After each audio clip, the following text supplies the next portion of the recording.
Jai Hind to all. Today's topic is first day at SSB means service selection board में पहला दिन। SSB में पहला दिन बड़ा ही क्रूशियल होता है क्योंकि यही डिसाइड करता है कि आप अगली स्टेज में जाएंगे कि नहीं जाएंगे। ये स्क्रीनिंग टेस्ट जो है इसमें दो तरह के टेस्ट हैं, officer intelligence rating test and picture perception and discussion test.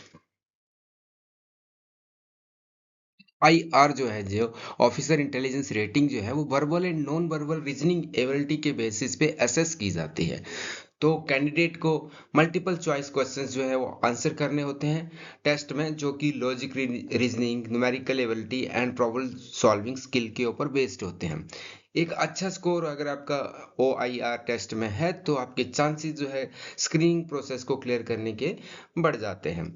तो ओ आई आर मॉक टेस्ट का स्ट्रक्चर इस तरह से होता है, टोटल क्वेश्चन लगभग 40 से 50 होते हैं, टाइम लिमिट 20 से 30 मिनट्स होती है और questions verbal reasoning, non verbal reasoning होते हैं, जिसके कुछ टॉपिक्स मैं आगे बता रहा हूँ। वर्बल रीजनिंग के टॉपिक इस तरह हैं जैसे synonyms and antonyms, coding, decoding, blood relations, series completion, sentence completion, direction test, इसी तरह के और भी कई सारे टॉपिक हैं। ये कुछ टॉपिक्स में मैंने बताए हैं एंड अन्य टॉपिक्स जो हैं आप बहुत सारी जो रिनोड बुक हैं उनमें देखेंगे तो आप अ, समझ पाएंगे कि किन किन टॉपिक के ऊपर आपको थोड़ा अपना तैयारी करना होगा, तैयारी को परफेक्ट करना होगा। वर्बल रीजनिंग में figure completion, mirror and water images, odd one out, paper folding, embedded figures, cube and dice problem, ये कुछ टॉपिक्स हैं और बहुत सारे सिमिलर जो टॉपिक्स हैं वो पार्ट होते हैं नॉन वर्बल टेस्ट के। हाँ यार, वर्बल नॉन वर्बल टेस्ट जो है वो कंप्लीट होने के बाद कैंडिडेट्स का पीपीडीटी होता है। तो पीपीडीटी में कैंडिडेट को क्या है, एक ब्लर्ड या एम्बिगुअस इमेज जो है दिखाई जाती है 30 सेकंड्स के लिए। वो कैंडिडेट को उसमें जो कैरेक्टर्स हैं पिक्चर्स में वो सबको मार्क करना होता है अपनी आंसर शीट में। और उसमें उनको क्या मार्क करना होता है, उनका उम्र कितना है, वो मेल है फीमेल है, और उनका मूड कैसा है, पॉजिटिव है, नेगेटिव है या न्यूट्रल है। Candidate should keep the age of the character close to their own age. For example, if the candidate is 19 year, the age of the character may be 19, 20, 22, somewhere near to his age. Or normally the age should not be less than the candidate's own age. Why? Because it may reflect that candidate has not developed as per his age. And the mood should be positive. Why mood should be positive?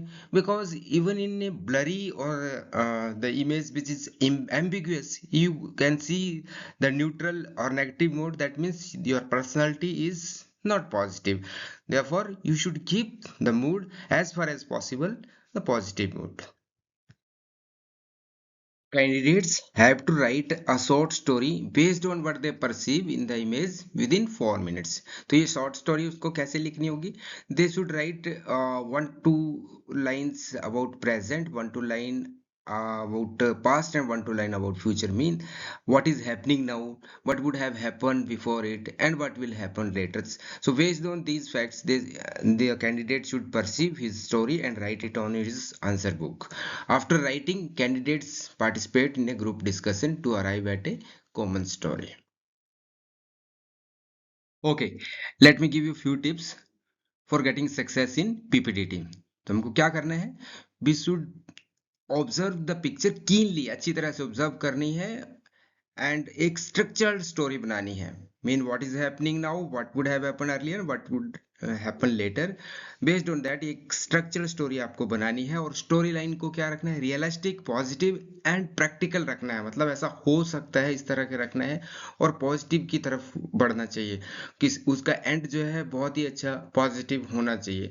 और group discussion में क्या आपको polite रहना है, aggressive arguments नहीं करना है, उसको अवॉइड करना है और ग्रुप में जो है मीनिंगफुली कंट्रीब्यूट भी करना है। एकदम चुप नहीं रहना है, आपको मीनिंगफुली जो है अपनी जो विचार हैं उनको प्रकट करना है।